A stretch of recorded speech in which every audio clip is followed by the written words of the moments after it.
All right. Anyway, back to Oregon here. This is an Oregon Ducks podcast, I believe. If I started talking about the Mariners for 30 minutes and how happy it makes me to see them having a great season right now that I hope continues, I think that would be a dereliction of duty. So let's talk about Oregon's game plan from Saturday. What exactly does that mean?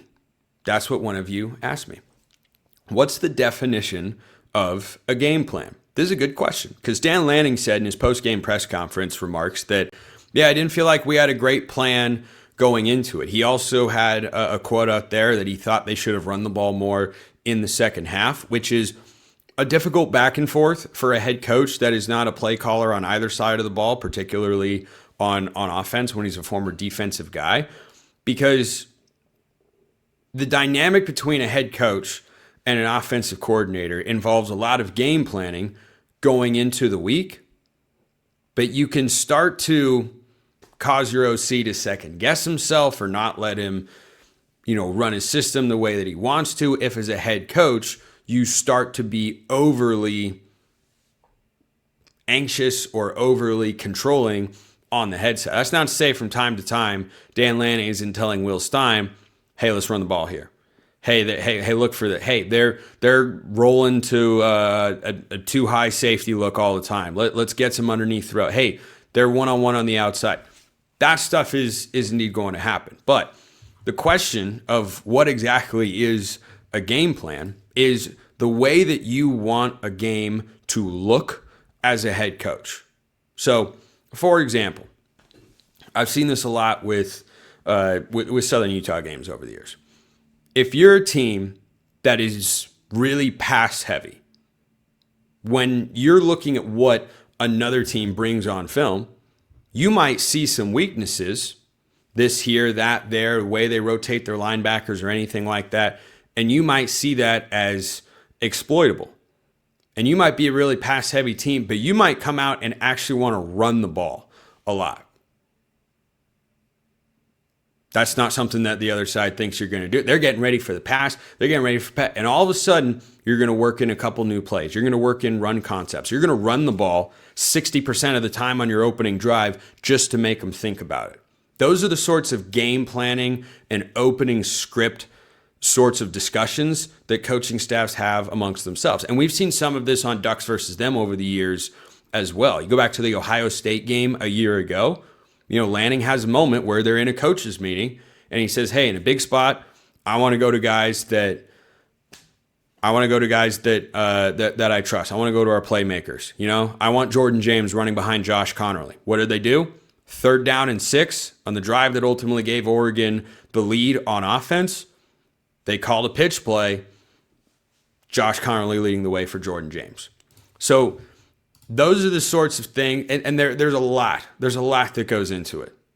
But every coach is looking at film, and there are a lot of conversations that go on throughout the week about, hey, what's our plan? The head coach might see something defensively and say, hey, they like to play a lot of quarters coverage. And he'll go to his offense coordinator. How are we attacking that this week? And they'll talk things through and bounce ideas off of one another. But then when it comes to calling the actual plays during the game, obviously that falls on the offense coordinator. So I hope that answers your question of what exactly is a game plan, how you want the game to go, what you want it to look like to result in you having a win. Another good example, go back to that Ohio State game last year. Oregon's game plan countered that of Ohio State. Ohio State's defensive game plan was, hey, they throw the ball short a lot. They do a lot of short and intermediate passing. We're going to load up against that. And Oregon, maybe it wasn't so much game plan as an in-game adjustment, but they clearly had the idea of we're going to take shots over the top. Then they went into the Rose Bowl with that same sort of game plan. Hey, we want to be consistent, push the ball down the field. Ohio State was ready for it, and Oregon didn't have good enough counters. That's the chess match. That's the chess match that happens every Saturday in college football and the NFL all over the country. Hey, we want to make sure we get so-and-so this many touches throughout the game. Hey, we're going to use this guy a little bit less. We don't feel like the plays that we've run to him, this could be something that came up with D.R. Hill maybe, we don't feel like those plays are going to work as well against this team, so we're not going to run them quite as often. Those are the sorts of game planning moments that a staff will do in a collaborative fashion throughout the course of the week. How much freedom do I want to give our quarterback at the line of scrimmage? What's our run-pass balance going to be? All that sort of stuff. That's what a game plan. Dan Lanning didn't feel like it was good enough going into the game. Maybe that's just coach speak. Or maybe it wasn't good enough. A couple questions here. Speaking of the coaching staff, Dan Lanning doesn't have, this is for Spencer Scale of Agreement. Dan Lanning doesn't have a big game problem, but he has a bye week problem. I mean, Oregon hasn't had phenomenal games off byes. The Rose Bowl, this one, there's a game a couple of years ago, but Oregon was also off a bye last year against Washington and beat them 49-21. So, yeah, I don't know that it's a... Yeah, 3. That's a 3. Another one. Spencer, here's an SSA. Way too many Oregon fans are overreacting to the Indiana game. This was definitely a disappointing loss, but many talked all offseason that playing Penn State and then Indiana after was going to be tough. Mendoza really has grown, and his game showed that Moore still has some growth, and Stein still has a lot to learn, do better still has to learn to do better in-game adjustments. Yeah, I've said most of that throughout the week. I don't want to lump every Oregon fan into those that express a lot of frustration online. But, yeah, that's a 9.5 on Spencer's Scale of Agreement. Like, I go back and listen to my reaction show if you haven't. I was disappointed. I was frustrated. It was a terrible game to watch.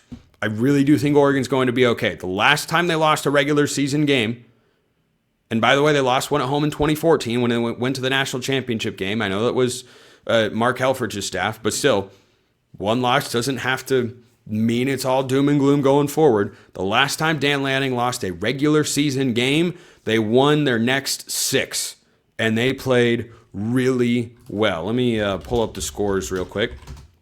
There can be an element of focus that kicks in. So they lost to Washington in October a couple years ago. That was on the road.